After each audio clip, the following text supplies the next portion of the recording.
Buon pomeriggio, eccoci pronti per questo focus oggi dedicato a quello che abbiamo definito l'addio al reddito di cittadinanza. In realtà ci stiamo chiedendo cosa succede per tantissimi siciliani che in questi ultimi anni hanno appunto percepito questo reddito. Sono 37.600 le persone che in Sicilia hanno usufruito del reddito di cittadinanza. Ora cosa accadrà? Naturalmente c'è anche molta apprensione e molta confusione. Sono i primissimi giorni di questa abolizione, di questa misura a sostegno soprattutto di chi è in una fascia di debolezza economica sicuramente, ma anche sociale. Questo pomeriggio ne parleremo con Carmelo Gallo, grazie per essere con noi, che è responsabile dei servizi della CGIL di Catania, e con Davide Grasso, che invece appunto è il responsabile di un buon pomeriggio di un CAF di Palermo, perché vogliamo vedere un po' le due città dove si registra il maggior numero di ex, possiamo dire, percettori di reddito di cittadinanza, 9.000 a Catania, 11.000 a Palermo, e insomma la situazione non è sicuramente semplice da affrontare, ci sono tante novità, dei passaggi anche importanti e delicati da monitorare. Intanto io vorrei partire con la testimonianza di una signora rumena che da tanti anni vive qui in Sicilia e che dall'oggi al domani si è trovata senza questo sostegno. Intanto sentiamola, perché ci sono tanti spunti da cui poi poter partire. Il lavoro non c'è perché alla mia età, che non è neanche diciamo da 50 anni, non ti prendono ormai, neanche per le pulizie si cercano più. No. Quindi cosa farà da domani dallo stop, ecco, dell'assegno, lei cosa farà? Io comincio a chiedere a destra, a sinistra, se qualcuno ha bisogno, se... non gli so dire. Intanto oggi sono così perché... Però non lo so, qualcosa farò. Quei pochi soldi del reddito le bastavano per sopravvivere? Dico che mi bastavano per pagare... Intanto le bollette della luce che arrivano, non gli dico, ogni bolletta 400 euro. E tutto sto consumo io non lo faccio perché ho le lampadine piccole, insomma. E pagare l'affitto. Ora vediamo. A me non lo so, vediamo, magari trovo qualcosa, fare badante, qualcosa farò, non posso stare con le mani in mano, non lo so. Vabbè, mentre me ne andavo ho pensato magari farò anche qualsiasi cosa, perché a quella figlia una vita dignitosa gliela deve dare, no? Quanti anni ha sua figlia? Mia figlia ha 18 anni, ma è ancora a scuola.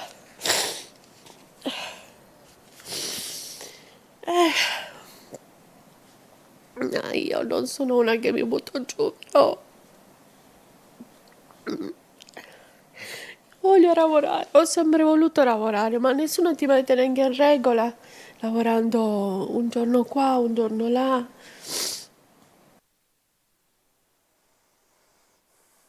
È una testimonianza, quella della signora Elena, che racconta tante cose, racconta anche la disperazione di chi aveva un sostegno anche per pagare l'affitto, che ora invece non avrà più. E, racconta anche del desiderio di voler lavorare, ma poi scontrarsi con una realtà, quella della non messa in regola, del lavoro in nero, quindi dello sfruttamento. Ecco, queste persone chiedono dignità e hanno bisogno anche che ci siano degli strumenti che per adesso non si intravedono, perché anche le novità che riguardano l'assegno, appunto, che dovrebbe essere quello che accompagna e sostiene queste persone, viene modificato, insomma, in tanti termini. Io le chiedo subito, voi ne ricevete tantissime di queste persone proprio in questi giorni, non è una cosa che dice accaduta un fulmine a ciel sereno, si sapeva che sarebbe finito. Come si andrà avanti secondo lei? Come si può andare avanti? Intanto spesso dietro queste, noi generalmente tendiamo ad analizzare i numeri, no? Per avere le grandezze delle situazioni. Dietro questi 9.000 ex percettori di reddito di cittadinanza qui a Catania ci sono tante storie come queste, tanti drammi come queste, che da oggi in poi questi drammi saranno ancora più grandi rispetto a quelli che avevano fino a ieri. Noi in questi giorni stiamo ricevendo decine, centinaia di soggetti ex percettori di reddito di cittadinanza per chiedere innanzitutto informazioni, e in quelle informazioni che in qualche modo cercano una speranza a quello che in qualche modo temono, no? Speranza che ovviamente noi non siamo nelle condizioni di poter dare e supportare. Dobbiamo necessariamente dire che si è chiuso un periodo storico e se n'è aperto un altro. Appunto, questo assegno di inclusione chi lo può percepire e che cosa? Perché la signora Elena, tra l'altro ricordo che è stata sentita dalla collega Simona Mazzone, diceva questo, a un certo punto lei non rientrerà probabilmente in queste categorie. La signora non sarà una di quei soggetti che percepiranno l'assegno di inclusione, perché l'assegno di inclusione, che comunque partirà dal prossimo 1° gennaio 2024, quindi ci sono questo periodo in qualche modo vuoto, è rivolto a coloro i quali all'interno del proprio nucleo familiare hanno un soggetto fragile, cioè un minorenne, un disabile oppure un over 60enne. La signora in questione, ad esempio, vive sola con la figlia 18enne, ho capito bene, quindi non sarà una di quei possibili destinatari di questa misura. La signora probabilmente, se in questi giorni o comunque di qui al 31 di ottobre, data in cui i servizi sociali del comune dovranno convocarla per definire se è occupabile o meno, se il soggetto sarà un soggetto occupabile, potrà andare a prendere quella che è il sostegno di misura al lavoro, che sarà di 350 euro al mese per un massimo di 12 mesi non rinnovabili, e che obbligherà la persona a riqualificarsi, a intraprendere dei percorsi di formazione, di riqualificazione, per far sì, si spera che al termine di questo progetto possa trovare un'occupazione. Certo, questo diciamo è un anello di questa catena, che però sappiamo quanto poi sia difficile, no? Poter metterle insieme una dietro l'altro. Chiedevo a Davide Grasso qual è la situazione a Palermo, e soprattutto lei ha un osservatorio. I CAF sono diventati, esplodono penso, per richieste, per dubbi, per situazioni come quella della signora Elena, penso che moltiplicate per migliaia. Lo diciamo all'inizio, sono 11.000 gli ex percettori almeno censiti a Palermo, no? Sì, la situazione è abbastanza critica. Considerate che a Palermo molti perderanno il diritto al reddito di cittadinanza che aveva dato proprio la possibilità a tante persone di poter finalmente uscire da una crisi, appunto negli ultimi 4 anni aveva veramente restituito dignità sociale a tantissime persone che finalmente grazie insomma, a questa misura sono riusciti a pagarsi un affitto, a sfamare la propria famiglia, a comprare dei libri, cose che prima magari, libri per i bambini, cose che magari prima non potevano fare prima dell'entrata insomma di questa forma di sussidio. Adesso la gente si ritroverà nuovamente nei guai, si ritroverà nuovamente purtroppo magari a lavorare in nero, ad essere sfruttate, anziché quindi cercare di stabilire un salario minimo o comunque cercare di ampliare le offerte di lavoro, cercare appunto di attivare un piano di sviluppo economico per il Sud, cosa fa questo governo? Purtroppo insomma toglie ai poveri insomma l'unica cosa che avevano. In una terra in cui il lavoro non c'è, per esempio in una piattaforma IDO che dovrebbe collegare, una piattaforma appunto sul sito della regione siciliana che dovrebbe collegare la domanda e l'offerta di lavoro, vediamo che ci sono soltanto 112 offerte di lavoro per tutta la Sicilia contro oltre 500.000 percettori, 500.000 persone coinvolte, siciliane coinvolte nel reddito di cittadinanza. Adesso l'INPS cos'è che fa? Con un messaggio abbastanza freddo dice alle persone che adesso sarà l'ultima mensilità, quella di luglio, da agosto in poi, a meno che non vengano prese, perché c'è l'ultima speranza, a meno che queste persone non vengano prese a carico dei servizi sociali, potranno continuare insomma, a percepire il sussidio fino al 31 dicembre, che poi si trasformerà sostanzialmente in assegno di inclusione. mentre da settembre tutti gli altri, insomma, che non avranno, insomma, questa fortuna, chiamiamola così, andranno a percepire soltanto da settembre. Quindi ad agosto questa gente come dovrà campare non si sa, la gente è veramente disperata, non sa cosa Certo. deve fare. Quindi ad agosto nulla, e da settembre soltanto 350 euro al mese con questo nuovo supporto di formazione. Sì, e lavoro. ma essere in carico, come si fa a arrivare a essere in carico appunto ai servizi sociali? Cioè, qual è il passaggio? Allora, in realtà entro 30 giorni dal ricevimento, insomma, del sussidio, dall'accoglimento del reddito di cittadinanza, doveva funzionare un po' così, nel senso che i servizi comunali, i servizi sociali del comune dovevano contattare le persone che per esempio non lavoravano da più di 2 anni, che non percepivano nessun ammortizzatore sociale, dovevano contattarli loro e fare una prima analisi preliminare, cosa che in realtà non c'è stata quasi per nulla, e capire se erano soggetti che avevano soltanto bisogno del lavoro e quindi poi passarli direttamente al centro per l'impiego, o capire in realtà qual era il problema, se avevano dei problemi diversi rispetto a quello del lavoro. Che ne so, magari una famiglia che non lavora da 20 anni, in cui nessun componente lavora, non è stato mai messo in regola, si vede che ci sono dei problemi, insomma, strutturali, e quindi sono quelle famiglie che dovrebbero appunto andare a firmare il patto per l'inclusione sociale e fare un percorso diverso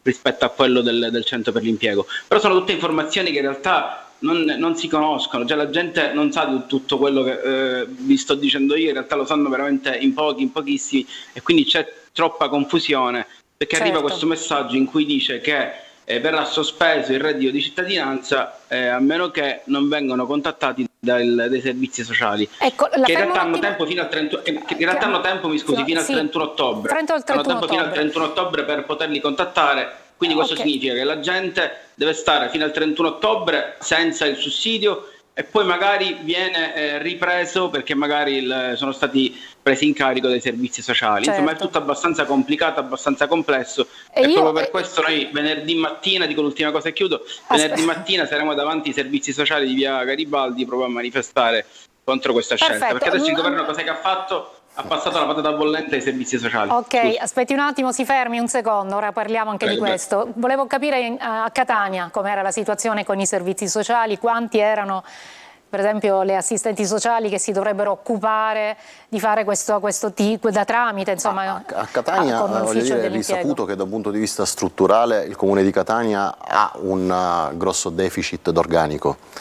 Consideriamo pure che il momento è anche infelice per poter fare questa operazione entro il 31 ottobre. Agosto generalmente è un periodo feriale in cui si concede ai dipendenti comunali le ferie legittime estive. Certo, quindi considerando che tutta questa operazione dovrà essere fatta entro il 31 ottobre, questa è un'operazione che a mio modo di vedere non sarà assolutamente conclusa entro i termini.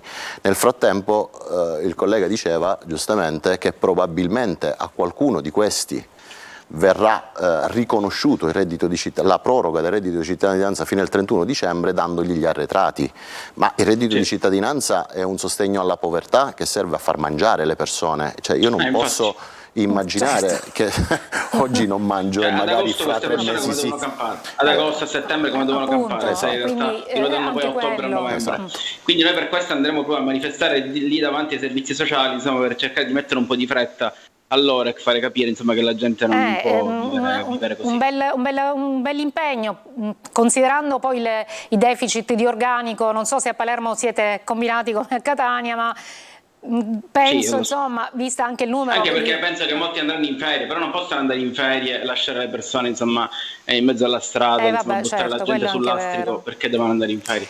Quindi qua la colpa è del governo. Il governo praticamente ha dato la patata bollente, ha lasciato la patata bollente, insomma, ai servizi sociali. Ai servizi sociali, certo. Non si fa assolutamente così. Invito i nostri telespettatori al 342 7455 005, ormai lo conoscete, la nostra linea WhatsApp, se volete segnalarci situazioni particolari. Ne è arrivata già una che dice: mia nipote percepisce il reddito di cittadinanza ma è iscritta e frequenta l'università. Si deve iscrivere lo stesso al corso di formazione professionale, dicevamo appunto questi corsi, sempre se verrà contattata o si va in automatico, e ci chiedeva il signor Franco, può rispondere a questa richiesta? No, basta dimostrare che si sta frequentando un corso di studi. E quindi non... No. Insomma, la situazione comunque resta sempre critica anche alla luce del fatto che molte di queste persone avevano una quota del reddito di cittadinanza che serviva anche per pagare l'affitto. Non parliamo solo di mangiare ma anche di affitto, lo diceva anche la signora. E anche quello è un problema serio, un problema importante, no? Questo è assolutamente un problema serio. Noi come CGIL stiamo in questi giorni organizzando un focus per cercare di capire quanti dei soggetti percettori di reddito di cittadinanza che avevano la quota affitto rischiano di qui a qualche mese di vedersi da parte dei proprietari degli immobili revocato l'affitto e quindi rischiare di perdere tra l'altro anche l'abitazione dove in questo momento risiedono. Sono dati complessi da incrociare ma su cui stiamo lavorando e a giorni avremo i numeri esatti. Quindi un'emergenza che si aggiunge all'emergenza, voglio certo, dire. Un'emergenza anche abitativa. Davide Grasso, un nostro telespettatore, dice gli over 60 riceveranno il reddito di cittadinanza? Sì, fino al 31 dicembre e poi da gennaio verrà trasformato in assegno di inclusione. Che ricordiamo, di quant'è l'assegno di inclusione? Quant'è? L'assegno di inclusione sarà quasi uguale al reddito di cittadinanza, cambierà veramente poco, sarà di 25 euro in meno se c'è per esempio è presente un minorenne, 25 euro in meno per ogni minorenne rispetto a quanto percepiscono del reddito di cittadinanza e 50 euro in più invece se ci sono per esempio invalidi. Avranno una quota maggiore gli invalidi e una quota minore i minorenni, che poi recupereranno nell'assegno unico. Quindi poi alla fine la Meloni diceva insomma che voleva togliere il reddito di cittadinanza, assolutamente l'ha tolto per tante persone, come dicevamo poco fa, però per la stragrande maggioranza alla fine l'ha lasciato e soltanto poi da gennaio ha cambiato il nome, anziché chiamarlo reddito di cittadinanza lo sta chiamando assegno di inclusione, ma la sostanza è quasi la stessa, sta penalizzando quei soggetti che ritiene occupabili, ma occupabile in una terra come quella della Sicilia in cui il lavoro manca, il lavoro non c'è, perde un po' di significato questo. Sì, assolutamente. Prendo spunto da una sollecitazione, anche una provocazione di nostro telespettatore che riprende un po' il discorso dell'occupabilità, cioè molte persone magari si sono adagiate sul reddito di cittadinanza e non hanno più cercato un lavoro. Però lo dobbiamo calare nella nostra realtà. Cosa voleva dire? In parte la signora Elena parlava di questa assoluta anche come dire, mancanza di regolari contratti, anche quello, no? Spiega anche il motivo per cui poi cosa accade. Ma il discorso è noi siamo in una terra martoriata dove è risaputo che il tasso di disoccupazione è altissimo, dove negli ultimi decenni le politiche attive per la creazione di posti di lavoro sono stati pressoché assenti. Diceva il collega, su un noto portale istituzionale ci sono 112 richieste a fronte di centinaia di migliaia di soggetti disoccupati.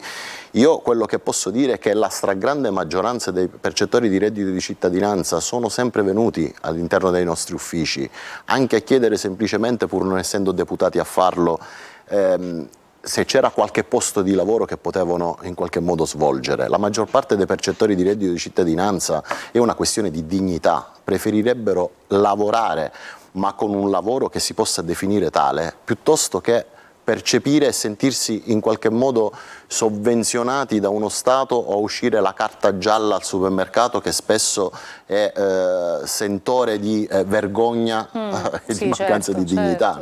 Quindi la stragrande maggioranza cerca lavoro, il problema è capire che tipo di lavoro poi il nostro territorio riesce a offrire. Finte buste paga, spesso si parla di lavoro grigio, si parla di restituzione di somme rispetto alle buste paga erogate, si parla di attività lavorative a 2 euro l'ora, si parla di 10 ore di lavoro al giorno per una retribuzione di 400 euro. Ora invito chiunque, compreso il teleascoltatore che ha sollecitato, che ringrazio, voglio dire, per lo stimolo, andremmo ad accettare offerte di questo tipo? Certo, anche questo è ovvio che magari questa domanda insomma, è ricorrente. Invece Davide Grasso, una nostra telespettatrice, dice: io sono stata convocata giorno 9, devo andare al servizio sociale, però prendo il reddito fino a dicembre. Ha qualche confusione, dice: mi convocano al servizio sociale ma continuo a percepire il reddito? Diamo un po'. Sì, comunque continuerà a percepirlo. Se ha minorenni, se lo percepisce perché comunque avrà dei minorenni o avrà degli ultra sessantenni o ci sono degli invalidi, quindi, ma comunque deve comunque sottoscrivere il patto per l'inclusione sociale allo stesso modo. Allo stesso Quindi modo. il patto per l'inclusione sociale va fatto, però insomma fino al 31 dicembre percepirà il sussidio, dopodiché a gennaio insomma verrà trasformato in assegno di inclusione, come dicevamo poco fa. Che durerà Diciamo che questo, 12 mesi, diciamo questo, credo, no? Sì, 18 più 12. No, 18 più 12. 18 più 12, ok. 12 mesi sarà invece il sostegno per la formazione e il lavoro. Diciamo che okay. Sarà togliere, insomma, eliminare il reddito di cittadinanza, poi sarà un problema poi economico per tutte le città, insomma, per tutta la regione. Perché questo vuol dire che il conduttore non potrà più pagare per esempio l'affitto al locatore, certo. E siccome comunque tutti questi soldi, insomma, che arrivavano ai percettori, insomma, nella ricarica dovevano essere spesi entro la fine del mese successivo, anche il panificio, insomma, la pizzeria di quartiere, insomma, sicuramente ne traevano dei benefici che ovviamente verranno a mancare. Era insomma un'economia che girava perché erano non obbligati, attenzione, se non li spendevano poi avevano una ricarica in meno il mese successivo. Ho capito, quindi in meno nel mese successivo, quindi erano quasi obbligati a spenderli. Quindi dei soldi che giravano che adesso vengono a mancare. Certo, stanno arrivando tante richieste, una la giro a lei. Dice: avrei bisogno di capire, visto che io sono percettore di reddito di cittadinanza ma sono anche invalido al 75% ed ho 59 anni, cosa succederà al mio sussidio? Ci chiede questo. Continuerà a prenderlo fino al 31 dicembre 2023, dopodiché verrà trasformato in assegno di inclusione. Verrà trasformato anche qui, mancano 2 decreti attuativi, per cui non sappiamo se sarà una trasformazione d'ufficio oppure dovranno fare domanda, lo vedremo nei prossimi giorni. Lo vedremo nei prossimi giorni e continuerà, se rientrerà nei nuovi requisiti, continuerà a prenderlo per 18 mesi, un mese di sospensione a ulteriori 12 mesi come proroga. Ecco appunto questo. E invece una signora dice: noi siamo una famiglia a reddito zero, mio marito compirà 60 anni a settembre, io 58, non sappiamo come fare, hanno lasciato il reddito a chi ha minori e loro probabilmente non ne hanno, oppure a chi è invalidi, e dice: noi come facciamo a questo punto? E questa per esempio è una di quei casi di cui parlavamo prima, no? Esatto. Tra l'altro dice: vorrei dire anche a tutti quegli imprenditori che non trovano personale di andare infatti all'ufficio dell'impiego, rivolgersi a loro, insomma c'è anche, voglio dire, anche come dire, un poco collegamento, anche, no? Anche i criteri infatti sono stati utilizzati dei criteri proprio arbitrari, no? Per esempio una coppia di trentenni che ha un bambino appena nato di 1 anno, 2 anni, continueranno a percepire il reddito di cittadinanza pur avendo 30 anni, magari sono più occupabili di una coppia di 55 anni che non hanno minorenni. Quindi i criteri sono assolutamente arbitrari, discutibili, senza una logica. Gli over 60 percepiscono il reddito fino a dicembre, poi diventa reddito di inclusione. Abbiamo detto che dura fino a 12 mesi, ma trascorsi di 12 mesi che succede? Ci chiedo. Dura fino a 18 mesi, complessivi, dopodiché dovranno stare un mese senza percepire nulla.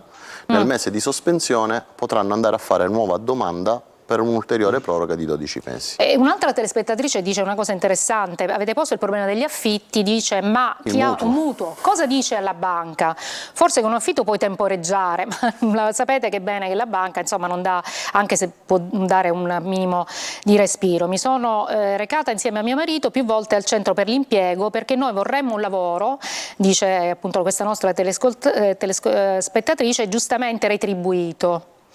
Abbiamo acceso un mutuo quando ancora mio marito aveva un lavoro dignitoso, poi in varie vicissitudini a 50 anni si è trovato senza lavoro e questa è una situazione sempre più ricorrente.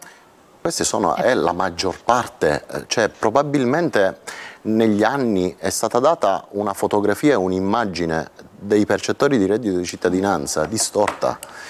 I furbetti del reddito di cittadinanza, come sono stati chiamati, sono assolutamente da condannare, per il semplice principio che se io percepisco delle risorse che non spettano a me, le sto togliendo a qualcuno che in realtà ne ha di bisogno. Certo. Questi atteggiamenti sono assolutamente da condannare, ma non tutti i percettori del reddito di cittadinanza sono nelle stesse condizioni. Stiamo vedendo anche da La queste, maggior parte da queste dei percettori testimonianze ci sono dicono soggetti il contrario. che vivono in uno stato di povertà oggettivo, in uno stato di bisogno. Certo. Scusatemi un attimo, la fermo un minuto solo, dobbiamo fermarci per una brevissima pausa, torniamo subito in studio e continueremo a discutere.